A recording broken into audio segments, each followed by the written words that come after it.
Hello friends, welcome to preparation hub. This is Saumya Pandey और मैं आपके लिए हिस्ट्री की क्लास लेके आई हूँ जिसमें हम पढ़ेंगे आज वैदिक सभ्यता। लास्ट वीडियो में हमने सैंधव सभ्यता यानी इंडस वैली सिविलाइजेशन को फिनिश किया था।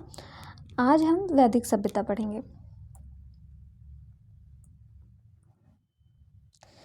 तो वैदिक सभ्यता को आर्य सभ्यता भी कहा जाता है, जो कि 15,000 टू 600 BC तक इसका वैदिक सभ्यता को माना जाता है। तो इसको जो है वैदिक सभ्यता को 2 पार्ट्स में डिवाइड किया गया है, ऋग वैदिक काल और उत्तर वैदिक काल, पूर्व वैदिक काल और उत्तर वैदिक काल।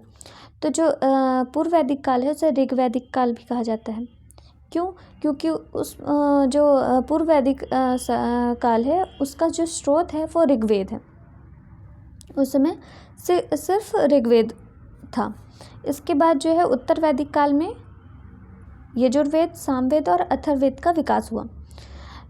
जो पूर्व वैदिक काल है उसको 1500 टू 1000 BC तक माना जाता है और उत्तर वैदिक काल को 1000 से 600 BC तक माना जाता है। अब जैसा कि हमें पता है इंडस वैली सिविलाइजेशन का अंत कैसे हुआ, कि माना जाता है कि बाह्य आक्रमण और बाढ़ के वजह से उसका अंत हुआ है। तो बाह्य आक्रमण था किसका? तो बाह्य आक्रमण जो था वो आर्यों का था। तो आर्य जो थे वो आए कहाँ से थे? तो जो आर्य थे वो मिड एशिया से यानी कि मध्य एशिया से आए थे। तो जो संयुक्त राष्ट्र संघ है यानी कि जिसे हम यूएनओ भी कहते हैं, तो यूएनओ ने माना है कि जो उज्बेकिस्तान, तजाकिस्तान, तुर्कमेनिस्तान, कजाकिस्तान और किर्गिस्तान इनका जो एरिया है वो मिड एशिया में आता है।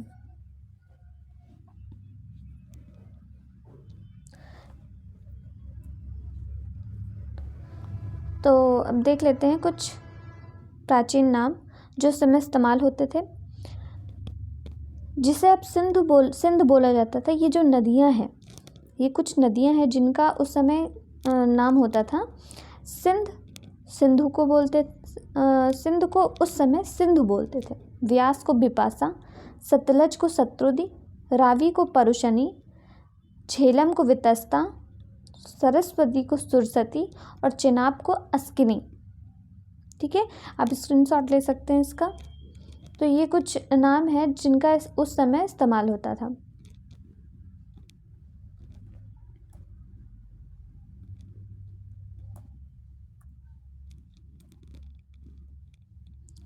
अब पूर्व वैदिक काल में राजनीतिक व्यवस्था कैसे थी, राजनीतिक जीवन कैसा था? तो राजतंत्रात्मक और वंशानुगत था, यानी कि पहले एक कबीला होता था और उसका जो हेड होता था वो राजन होता था। तो राजन का पुत्र ही आगे चल के उसका उत्तराधिकारी बनेगा। तो ये वंशानुगत हो गया और राजतंत्रात्मक तो था ही। उस समय पूर्व वैदिक काल में ये नहीं होता था कि कुछ ऐसा फिक्स्ड टैक्स नहीं था कि इतना ही कर देना पड़ेगा। उस समय क्या होता था, जो इंसान के पास जितना कुछ है, जिस हिसाब से उसकी हैसियत है, जिस हिसाब से उसकी इच्छा है, वो अपनी इच्छा से उतना टैक्स देता था। तो कोई बाउंडेशन नहीं था कि तुम्हें इतना ही टैक्स देना पड़ेगा। तो प्रजा द्वारा बलि कर यानी स्वैच्छिक कर दिया जाता था। फिक्स्ड टैक्स नहीं था, सब अपनी मर्जी से, अपनी इच्छा से उनके पास जितना होता था जिस हिसाब वो उस हिसाब से देते थे। तो उस समय 3 संस्थाएं थी, सभा, समिति और विदत। जो सभा थी वो उच्च सदन था और जो समिति थी वो निम्न सदन थी और विदत वरिष्ठ लोगों की संस्था थी। अब पूर्व वैदिक काल में मतलब कैसे चलता था, मतलब कैसे पूरा कबीला बना था। जैसे कि एक छोटा सा परिवार होता है, परिवार में कुछ सदस्य होते हैं जो आपस में, जिनका कनेक्शन ब्लड रिलेशन के थ्रू होता है। तो कुछ लोगों से एक परिवार बनता है जिसे कि कुल कहते थे। अब कुछ परिवारों को मिला के एक ग्राम बनता था, फिर कुछ ग्राम को मिला के विश्व बनता है, फिर कुछ विश्व को मिला के पूरा एक जन बनता था, यानी उसे कबीला कहते थे। तो जो कबीले का जो हेड होता था वो राजन होता था, और जो कुल यानी परिवार का जो हेड होता था उसको कुलप कहते थे।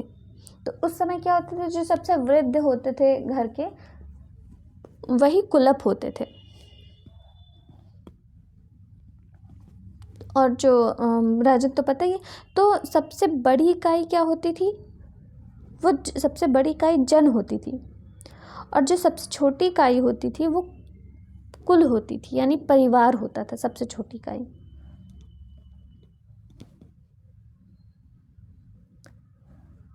अब सामाजिक जीवन कैसा था पूर्व वैदिक काल में? पितृसत्तात्मक यानी पुरुष प्रधान, जैसा कि हम जानते हैं अपना समाज पुरुष प्रधान है। संयुक्त परिवार होते थे, सब लोग सब मिल बांट के रहते थे साथ में पूरे परिवार।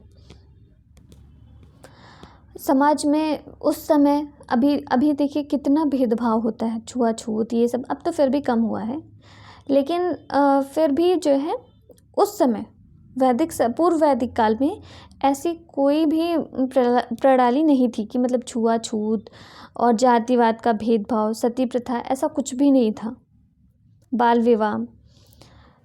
तो ये सब चीज़ें तो बहुत बाद में आई हैं। उत्तर वैदिक काल में ये सब चीज़ें जो डिफरेंसेस हैं वो सब आने लगे थे उत्तर वैदिक काल में।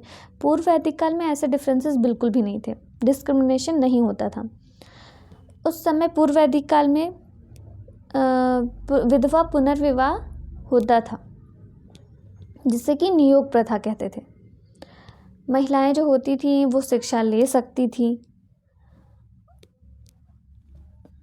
इसके बाद क्या क्या मतलब कैसे कैसे रहते थे वो? सूती वस्त्र, ऊनी वस्त्र, और महिलाएं जो है निष्क नामक आभूषणों का प्रयोग करती थी। जो महिलाएं थी वो निष्क नामक आभूषण का प्रयोग करती थी, ये इम्पोर्टेंट है।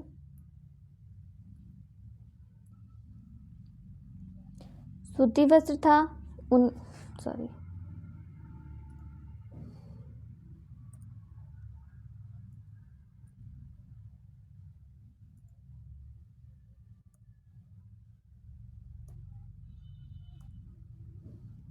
ओके।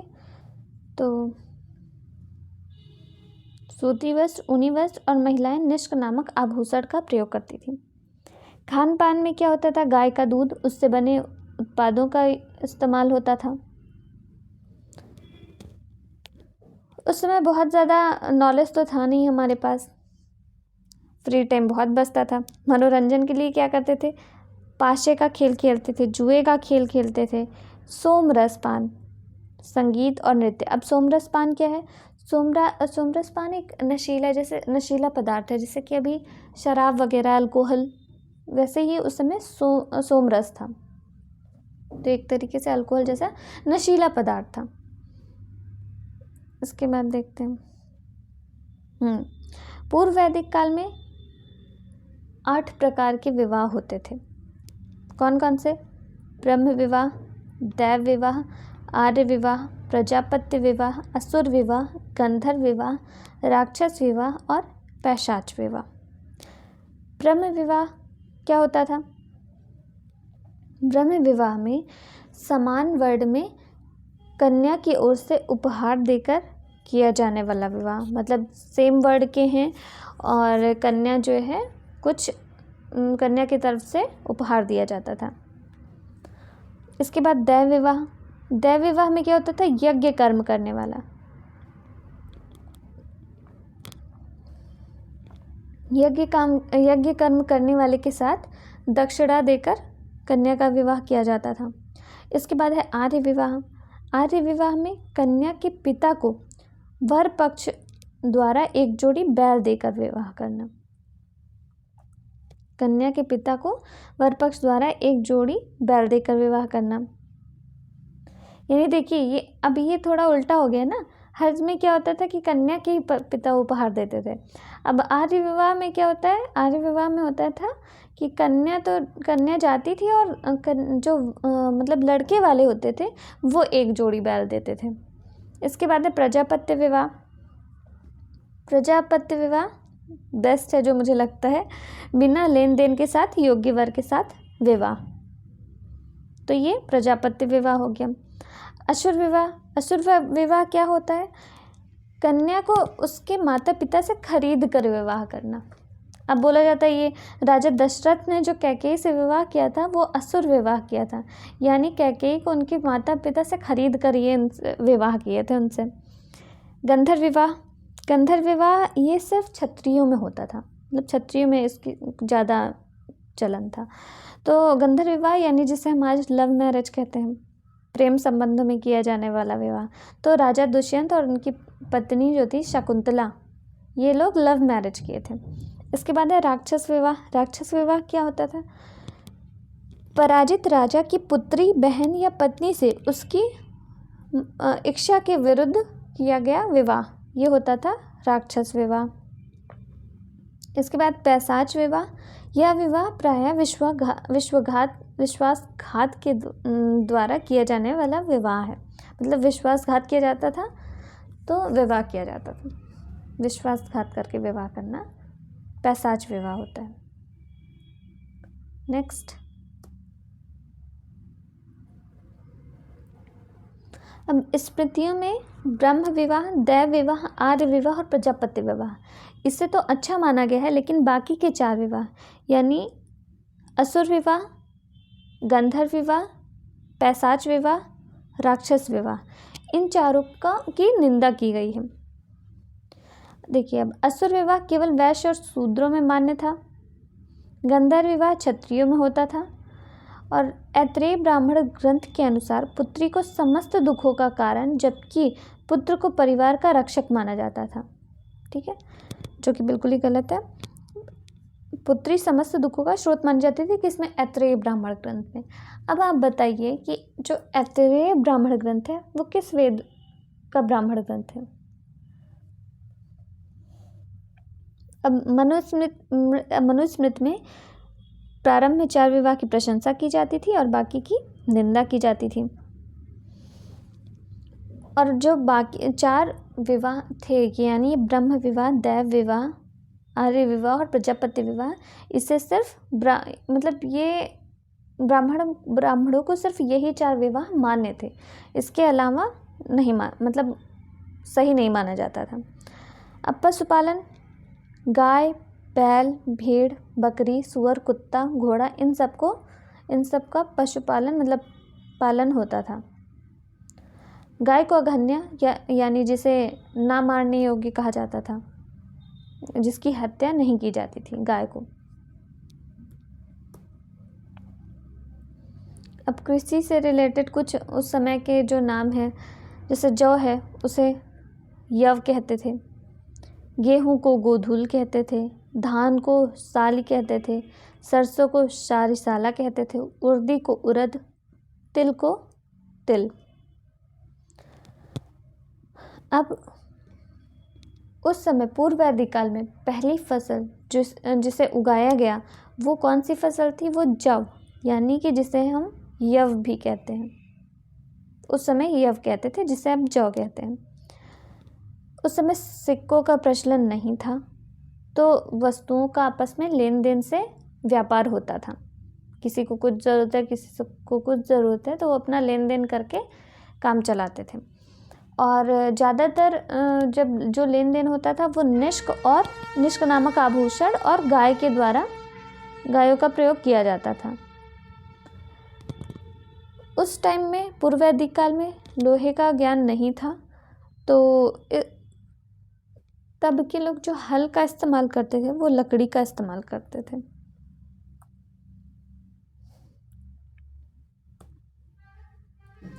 धार्मिक जीवन कैसा था, 3 टाइप के जो मतलब 3 प्रकार के देवताओं को महत्व दिया जाता था, बताया जाता था। 3 प्रकार के देवता होते थे। एक पृथ्वी के देवता होते थे, दूसरे अंतरिक्ष के देवता होते थे, तीसरे आकाश के देवता होते थे। पृथ्वी के देवता कौन थे? पृथ्वी, अग्नि, सोम और पूषण। जबकि अंतरिक्ष के देवता इंद्र, मारुत, रुद्र और पर्जन्य। मारुत को तूफान का देवता, रुद्र को पशुओं का देवता और पर्जन्य को वर्षा का देवता। अब आकाश के देवता कौन थे? आकाश, दौ, सूर्य, वरुण जिन्हें असुर देवता कहते थे, उषा, मित्र और विष्णु। ये हो गए आकाश के देवता। You can take screenshot. Next देखते हैं।